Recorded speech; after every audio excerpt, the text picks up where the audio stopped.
The massive alien ships appeared in Earth's sky without warning. They were black as night and shaped like jagged knives. People around the world stopped and stared up at them.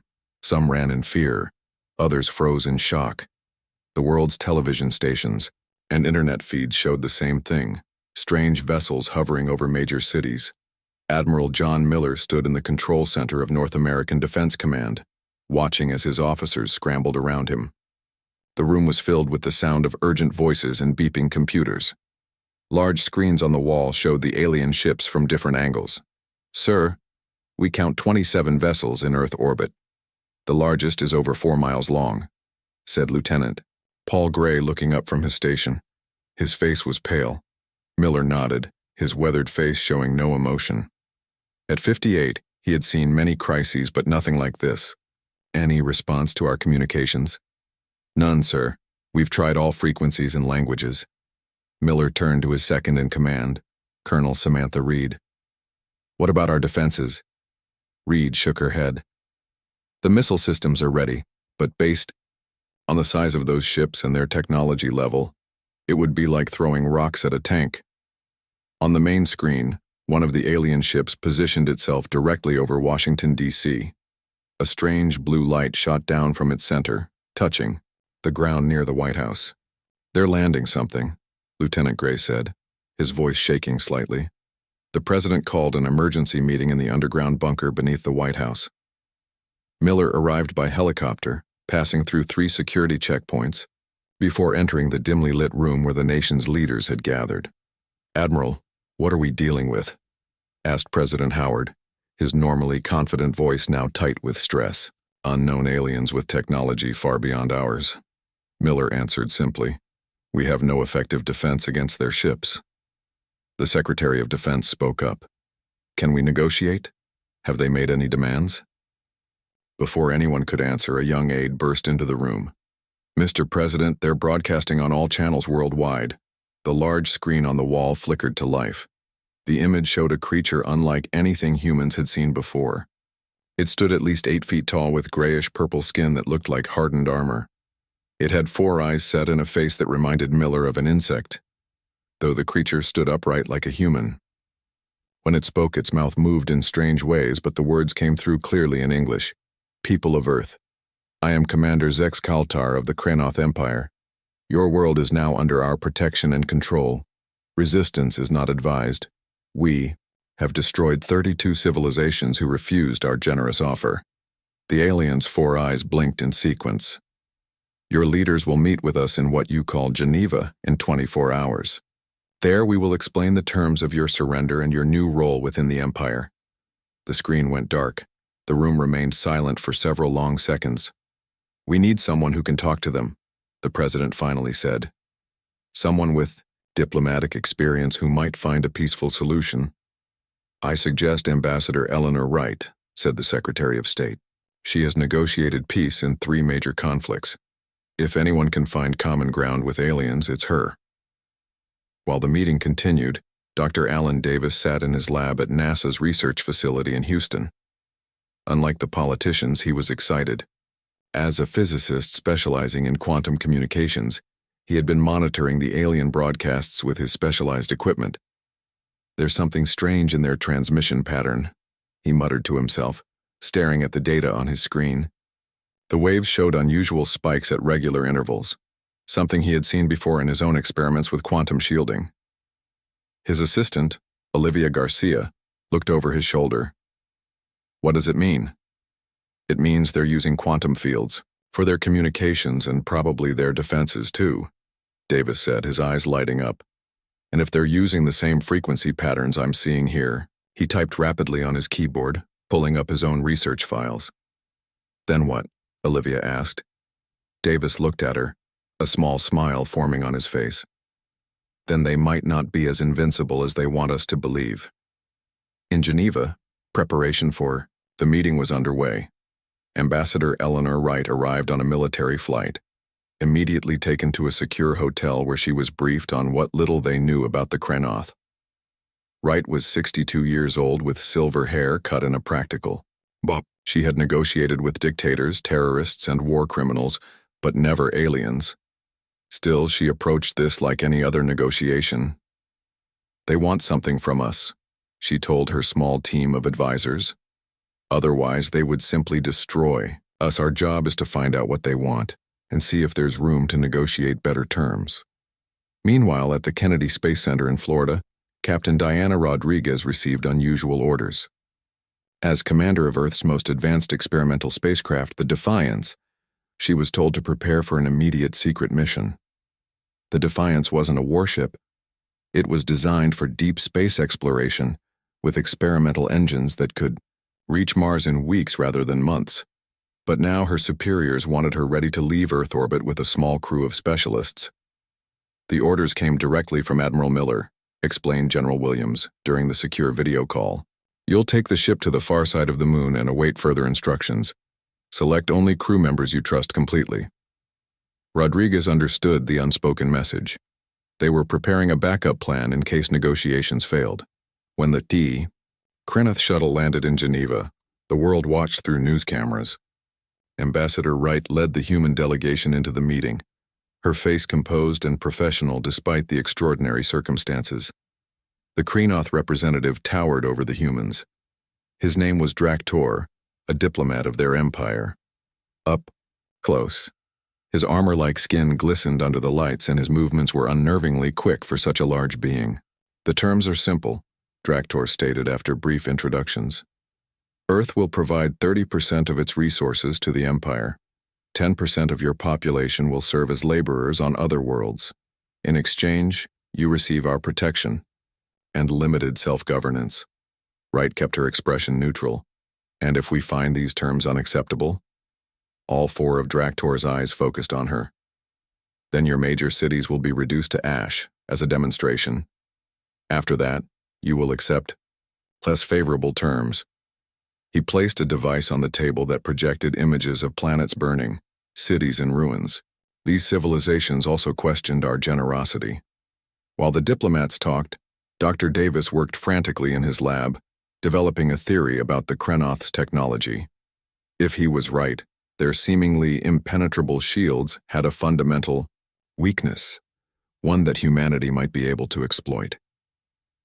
As Captain Rodriguez's crew prepared the Defiance for its secret mission, and Commander Peter Walsh began quietly organizing a resistance network, the people of Earth held their breath. The world leaders were given 72 hours to decide: bow to the Empire or face destruction. What the Krenoth didn't realize was that humans had a third option in mind, one that would eventually reduce their worlds to ashes instead. 6 months passed since Earth accepted the Krenoth terms, not because they wanted to, but to buy time. The alien ships now stayed permanently in orbit. Giant machines were built in fields and forests, digging deep into the ground to take Earth's resources. The sky in many places turned a dirty brown from the smoke of these machines. Governor Zex Kaltar made his headquarters in New York City, taking over the United Nations building. He ruled Earth with cruel efficiency. Each country still had its own government, but they all answered to him.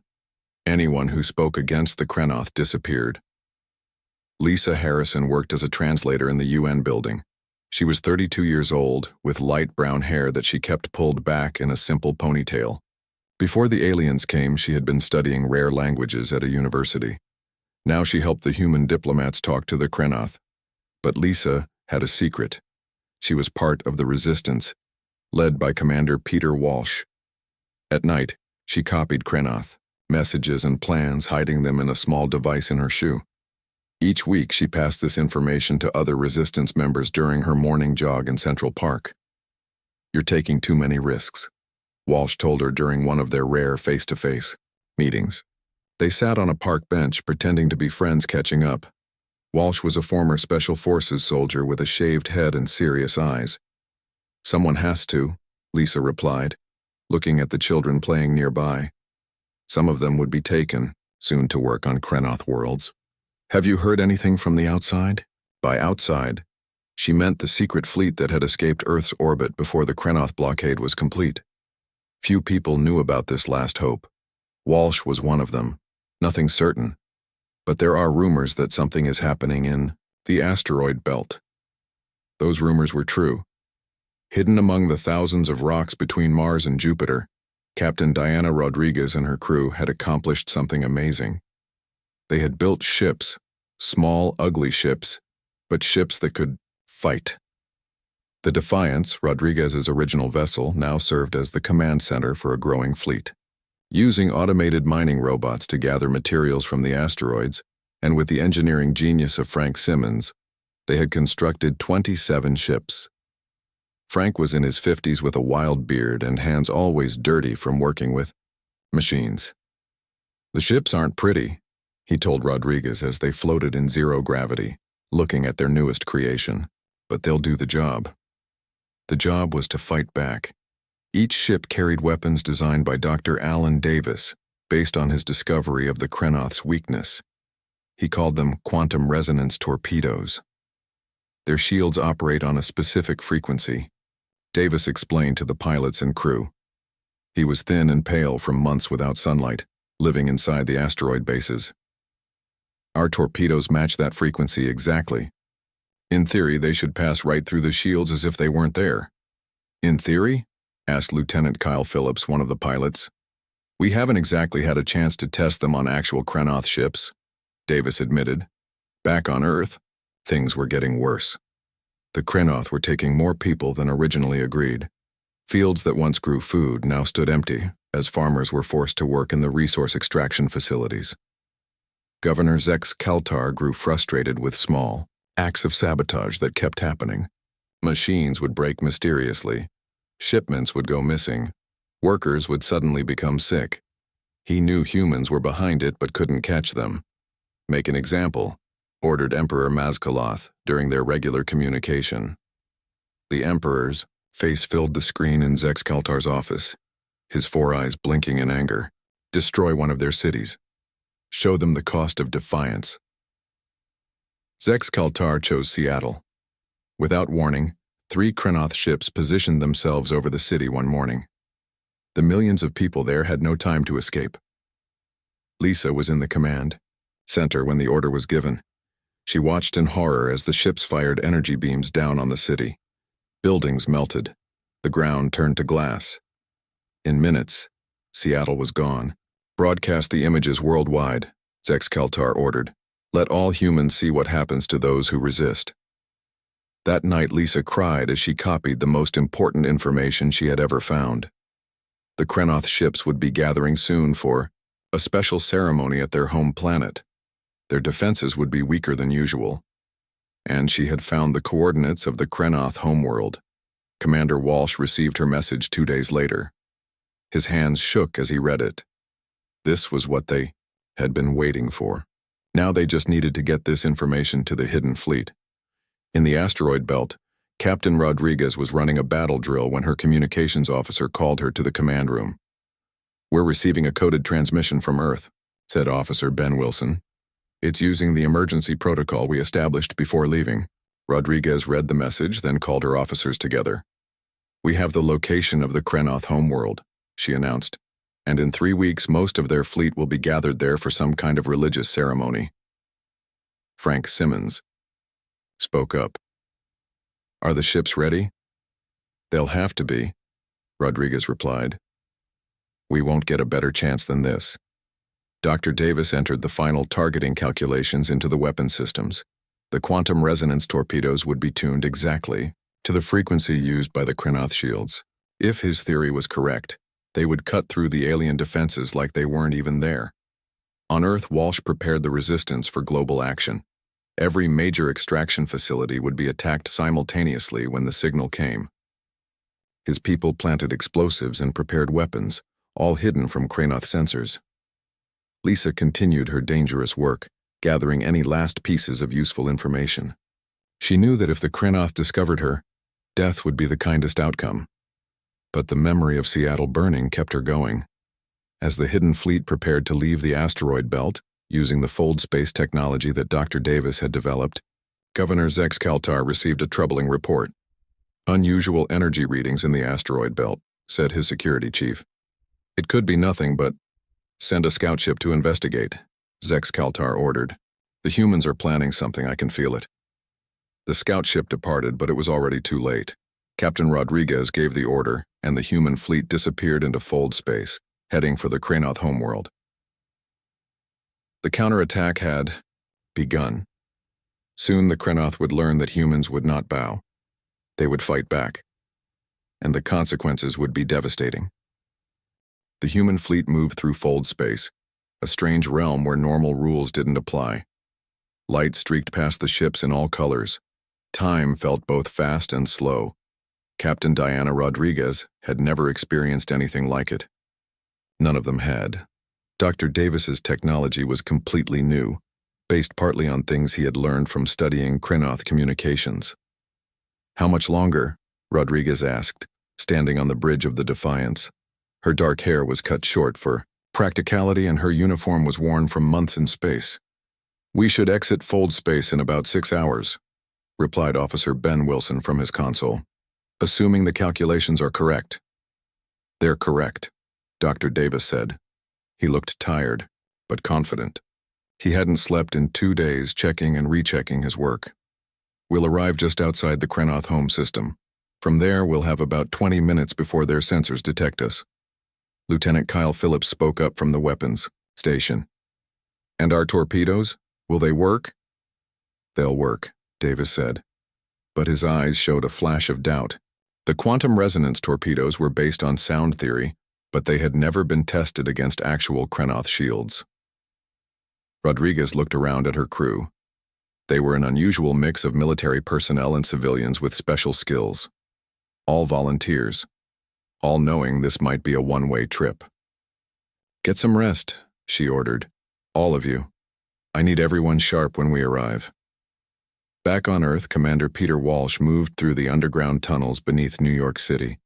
The Resistance had turned the old subway and sewer systems into a hidden network.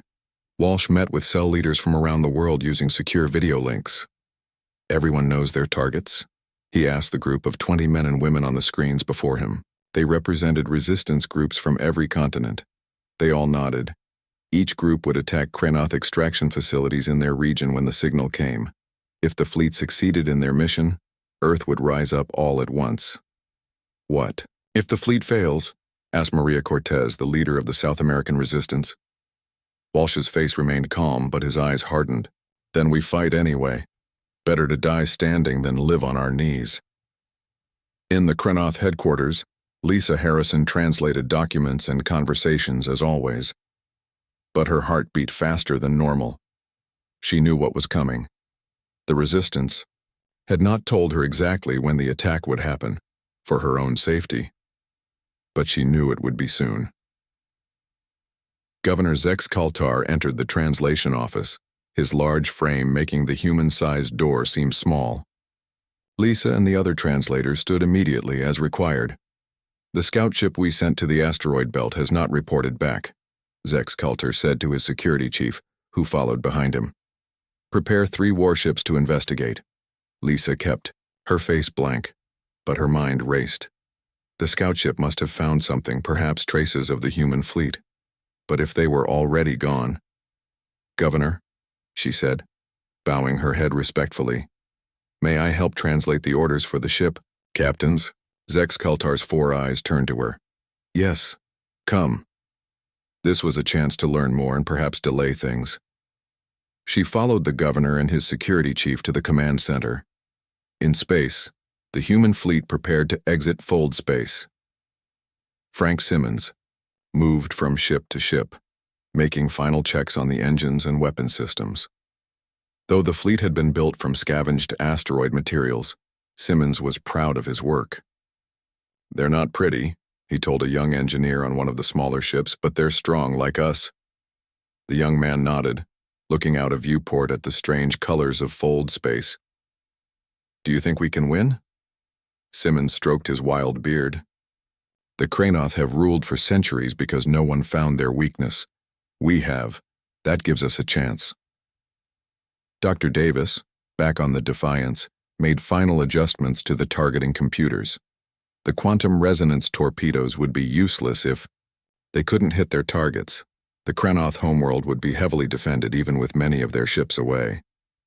"Dr. Davis," Captain Rodriguez said, entering the weapons bay, Walk me through the attack plan one more time.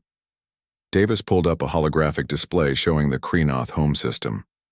We'll exit fold space here, behind the system's largest gas giant. That should shield us from immediate detection. Then we move fast. The first target is their orbital defense network. The display showed red dots representing defense stations around the Kreenoth homeworld. Once those are down, we target military installations on the surface. We need to hit them hard and fast before they can organize a response. Rodriguez studied the plan. And if our weapons don't work as expected? Davis looked her in the eye. Then we ram their stations with our ships at maximum speed. One way or another, we hurt them. On Earth, Lisa Harrison listened carefully as Governor Zexa Kelter gave orders to his ship captains. The 3 warships would depart immediately for the asteroid belt. If they found evidence of human activity, they were authorized to destroy any settlements.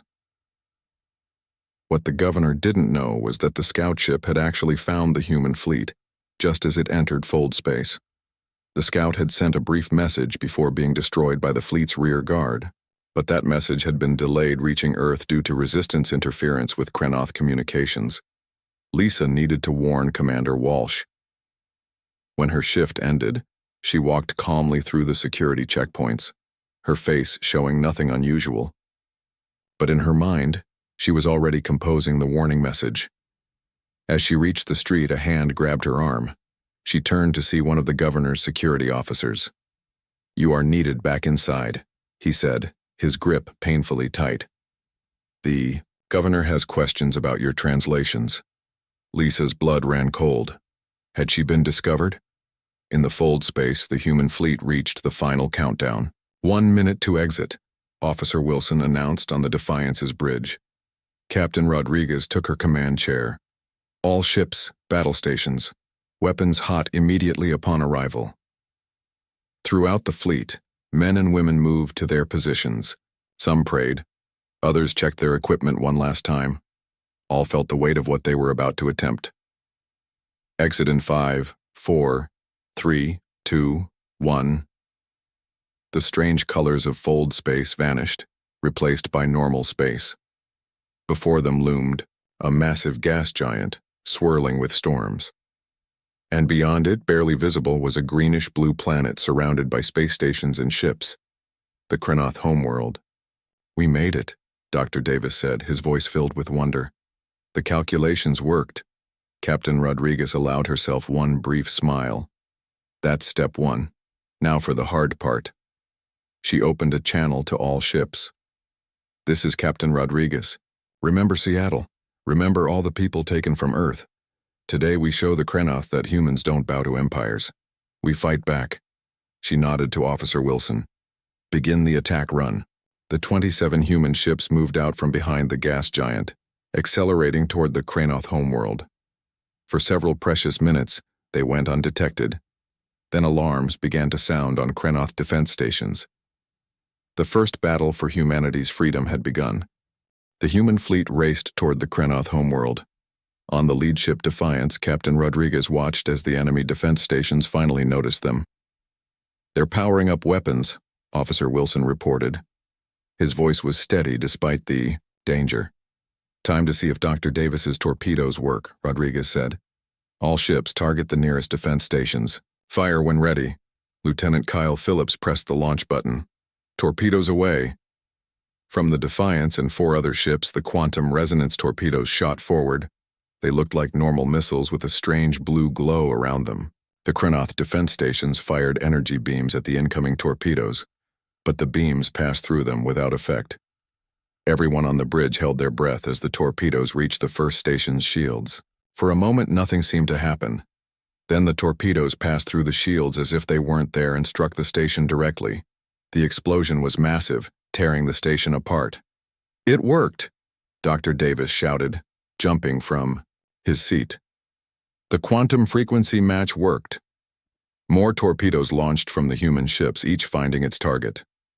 The Kreenoth defensive line began to break apart as stations exploded one after another. "They're scrambling ships from the surface," Wilson said, pointing to new dots on the radar screen. "Stay on target," Rodriguez ordered. "Lieutenant Kevin Ward, take your squadron and focus on those ships. The rest of us will continue to the surface. Ward's 5 ships broke formation, heading to intercept the rising Krenoth vessels. His ship, named Vengeance, led the way. Remember the plan, Ward told his pilots. Hit and run. Don't stay in one place too long. The human ships were smaller and faster than the Krenoth vessels. They darted around the larger enemy ships, firing torpedoes that cut through shields and hulls. On the Krenoth homeworld, Emperor Mazkaloth received the shocking news. Humans were attacking his planet. Impossible. How had they gotten past the blockade around Earth? How had they found the homeworld? And most troubling, how were they defeating his shields? Launch all available ships, he ordered. Contact the ceremonial fleet to return immediately. But the ceremonial fleet was far away, celebrating an ancient Krenoth victory. They would not arrive in time. Back on Earth, Lisa Harrison stood in front of Governor Zex Kaltar. His 4 eyes studied her closely. One of my officers noticed something. Strange, the governor said. Communications to the homeworld have been delayed repeatedly, always when you are on duty. Lisa kept her face calm, though her heart pounded. I don't understand, Governor. I've only done my job as translator. The governor reached out one long arm and pressed a button. A recording played, showing Lisa copying files when she thought no one was watching. Take her for questioning, Zex Kaltar ordered his guards. But at that moment, alarms began to sound throughout the building. Commander Walsh had received word that the fleet had reached the Krenoth homeworld. The signal had been given. The global uprising had begun. Explosions rocked the Krenoth headquarters as hidden bombs detonated. Resistance fighters emerged from hiding places, attacking Krenoth troops and facilities across the planet. In the confusion, Lisa broke free from the guards and ran. She knew the building better than they did, using service passages to escape. Outside, New York City was in chaos as humans fought against their oppressors. Commander Walsh led a team directly toward the governor's office. They fought their way, through Krenoth guards using weapons stolen over months of preparation. Walsh carried a special device designed to disrupt Krenoth armor. It made their tough skin softer, allowing human weapons to hurt them. This is for Seattle, Walsh said as his team broke through the final defenses into the governor's command center. At the Krenoth homeworld, the battle reached its peak. Half of the orbital defenses were destroyed. Captain Rodriguez ordered the fleet to begin bombing military targets on the surface. Aim for command centers and weapons factories, she instructed. Avoid civilian areas if possible. The quantum resonance torpedoes fell like blue rain onto the Krenoth world. Buildings exploded. Defense systems failed. For the first time in centuries, the Krenoth Empire knew what it felt like to be attacked. Lieutenant Ward's squadron suffered losses as they fought the Krenoth ships. 2 human vessels were destroyed, their crews lost. But they took down 3 times as many enemy ships. They're learning to adjust their shield frequencies, Ward warned over the radio. The torpedoes aren't working as well anymore. Dr. Davis heard this and immediately began working on the problem. They're adapting faster than I expected, he told Frank Simmons, who had joined him in the weapons bay. I need to modify the torpedoes to cycle through frequencies. Simmons grabbed tools and helped. They worked quickly, knowing every minute mattered. On the Krenoth surface, Emperor Mazkaloth watched in disbelief as his capital city burned. How could humans do this? They were supposed to be a weak species, easily conquered like dozens before them. Prepare my personal ship, he ordered his guards. If the orbital defenses fall completely, we evacuate. Rodriguez received good news from Earth.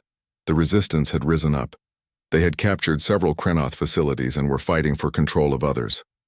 Governor Zex Kaltar was cornered in his headquarters. But there was bad news too.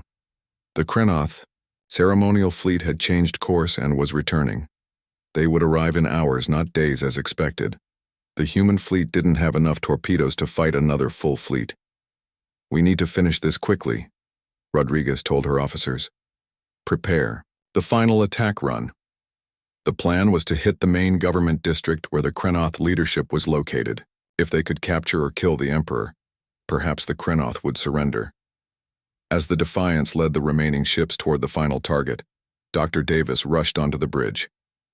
"Captain, there's something you need to know," he said, his face grave. "I've been studying the Krenoth communications we've intercepted. They're a hive mind species." "What does that mean?" Rodriguez asked. "It means they're all connected mentally. If we destroy their homeworld completely, as some of the crew have suggested, the shock would drive the entire species insane. Every Krenoth in the galaxy would feel the death of billions at once." Rodriguez understood the terrible implication. "And the Krenoth still on Earth," Davis nodded, "would become completely unpredictable, possibly suicidal. They might destroy Earth out of pure rage and grief. This changed everything. Rodriguez had planned to offer mercy if the Krenoth surrendered, but now she knew they couldn't risk destroying the planet completely, even if the Krenoth refused to give up. "Adjust targeting," she ordered. "Government and military only. Minimum civilian casualties." As the fleet approached for the final attack, a message came from Earth. Commander Walsh's voice crackled over the radio. "Captain Rodriguez, we've captured Governor Zex Keltar. He's offering to order all Krenoth forces to stand down if we spare their homeworld." Rodriguez looked at Dr. Davis, who nodded. This was their best option. "Tell him we accept," she replied, "but we keep our weapons aimed until every Krenoth ship stands down." The battle for freedom had reached its turning point. 3 weeks after the battle at the Krenoth homeworld, Admiral John Miller stood in the same United Nations building where humans had once faced surrender. The room looked different now. The alien decorations were gone, replaced by the flags of Earth nations. Sunlight streamed through the windows, reflecting off polished floors. But the biggest difference was who stood before him. Emperor Mazkaloth himself knelt on the floor, his once proud frame now looking smaller. Behind the Emperor stood Captain Diana Rodriguez and Commander Peter Walsh, heroes of the human victory. Admiral Miller's voice was firm as he spoke. "The terms are simple. The Krenoth Empire will withdraw from all worlds it has conquered. You will pay for the damage you have caused, and you will allow a coalition of former subject species to watch over you to ensure this never happens again." Mazkaloth's 4 eyes blinked slowly. When he spoke, his voice lacked its former power. "We accept these terms. The Empire has never known defeat until now." In the weeks since the battle, much had changed. The Krenoth ceremonial fleet had arrived at their homeworld to find half the planet in ruins, and their emperor captured. Rather than continue fighting, they had surrendered too. On Earth, the Krenoth soldiers and officials had laid down their weapons when Governor Zex Keltar gave the order. Some tried to resist, but without leadership, they were quickly defeated. Lisa Harrison stood at the back of the room, watching the formal surrender. Her work as a spy had nearly cost her life, but it had helped save humanity. Now she worked with Dr. Alan Davis, studying the information they had found in the Krenoth archives. Humanity was not the first to resist, Lisa had told Admiral Miller during their first briefing. But we were the first to succeed. The Krenoth destroyed entire species who fought back. They erased these civilizations from history. The knowledge made the victory both sweeter and more solemn. Humans had succeeded where others had failed, but at great cost. Seattle was still a wasteland of melted buildings and glass. Thousands of humans taken as workers were still missing, scattered across Krenoth space. After the ceremony, Captain Rodriguez met with Frank Simmons and Dr. Davis in a small office. "What will you do now?" she asked them. Frank stroked his wild beard, now with more gray than before. "I'm going to help rebuild. There's plenty of work for an engineer." Dr. Davis looked out the window at the New York skyline, partly damaged from the fighting. "I want to study the Krenoth technology further. There's so much we can learn." Rodriguez nodded. Her own path was clear. The fleet she had commanded would grow larger, using what they had learned from the Krenoth. Earth now led the formation of something new, the Galactic Confederation, an alliance of former Krenoth subjects. "We'll need both of you," she said. "This is just the beginning."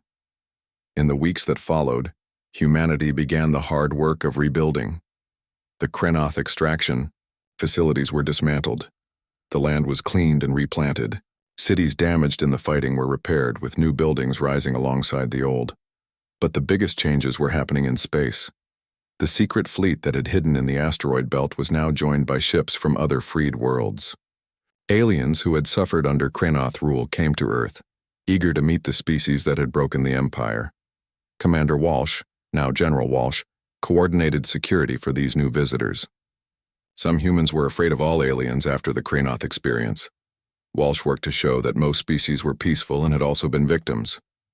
"We fought to be free," he told his officers, "not to become isolated."